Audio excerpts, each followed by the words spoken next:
everybody, I'm Goku and I'm bringing you guys part 3 of what if Goku split in two. Now if you guys are wondering why am I not posting as much as I did my previously, well I'm actually holding on an idea that I actually have that when I finish this what if and what if Goku's born with astral potential, I'm be doing a power scaling of every what if that I have made through to this point. Also if you're wondering, I'm also counting the remakes of my what ifs, so they'll actually practically be another scaling. The old ones will not count, but they will still have a parts of it. So yeah.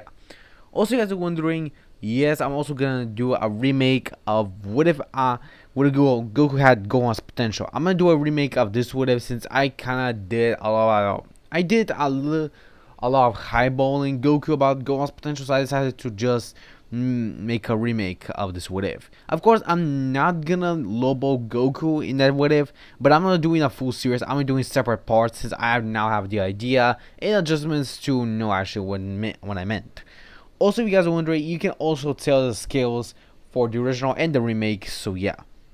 But without any further ado, let's get into the video. Now, this will take place when Goku and Kakarot were still in the spaceship. Of course, they will be training with Piccolo in their own ship. But of course, as I explained in the previous part, both Goku would have held Kakarot mentally so he can have access to their past memories that Kakarot possesses. Of course, eventually over time, the Kakarot will be able to access the full memories and eventually explains to Goku everything that their father and mother told them, and eventually to survive and defeat Frieza for the Saiyan race. Of course, Goku is impressed by their parents having them pure-hearted. Even though he heard that Saiyans were pure evil, he can actually see that his father wanted to change. Even his mother was not that bad. She was actually one of the pure-hearted Saiyans, and it actually kind of warms Goku's heart. Even Kakarot is actually proud because he actually sees all himself in his father, and he can see a lot Goku in their mother. So Kakarot is kind of happy about it. Of course, they continue to train and increase their power.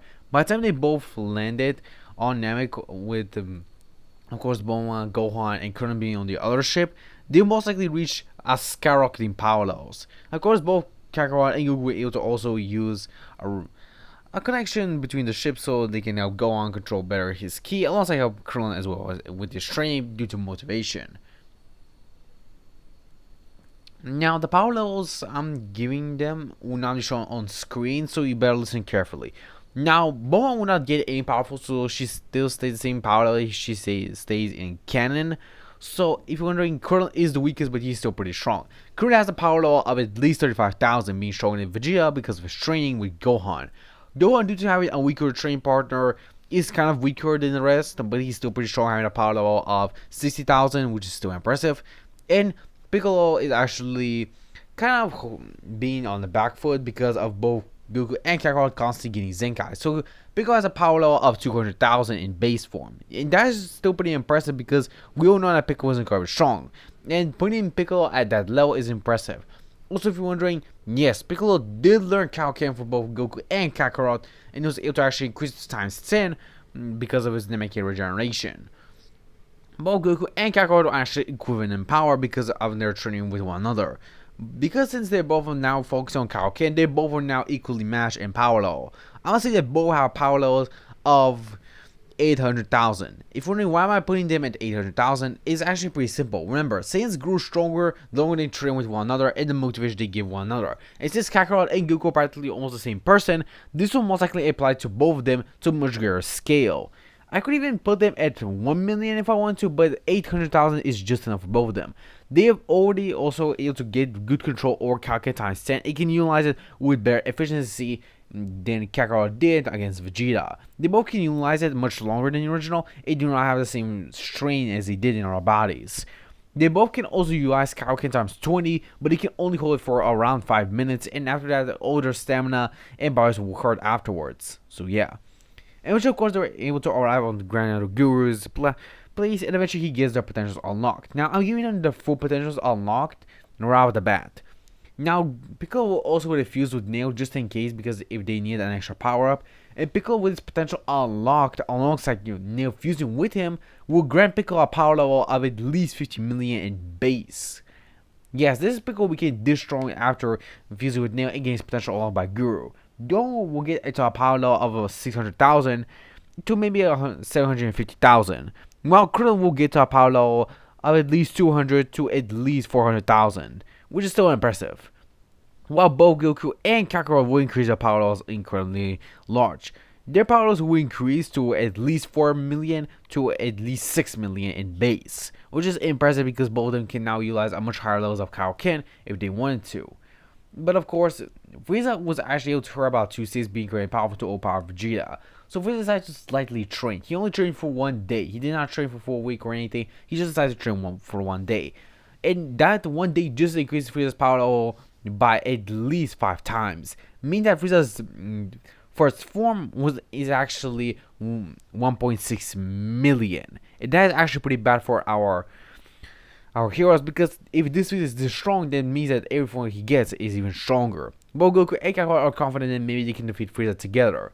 Since they have already trained and their teamwork is incredibly perfect to maybe even efficient, they can also fight as one, even if they're still the same person, they're still separate ones. So yeah.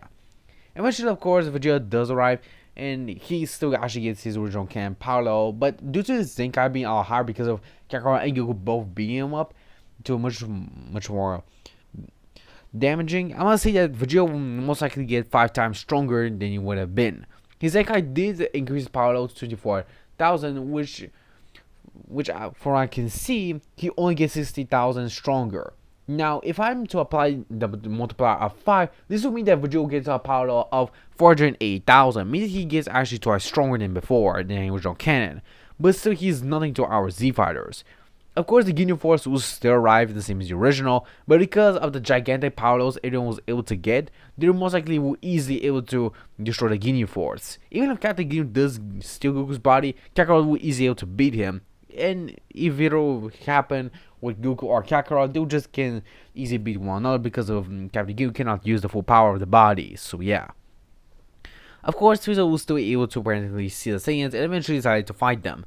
Of course, Jill was still trying to do a tactic with the Zenkais and eventually Krillin will oblige. But because Krillin's power level is a lot higher than Vegeta's, he most likely damage him a lot. And Vegeta's power level will actually skyrocket to having a base power level of 5 million. Being almost close to both Goku and Kakarot's power levels of 6 million by the time. Both Goku and Kakarot will use Kaioken times 20, knowing that they must use their power right off the bat, knowing that they must defeat Frieza at all costs.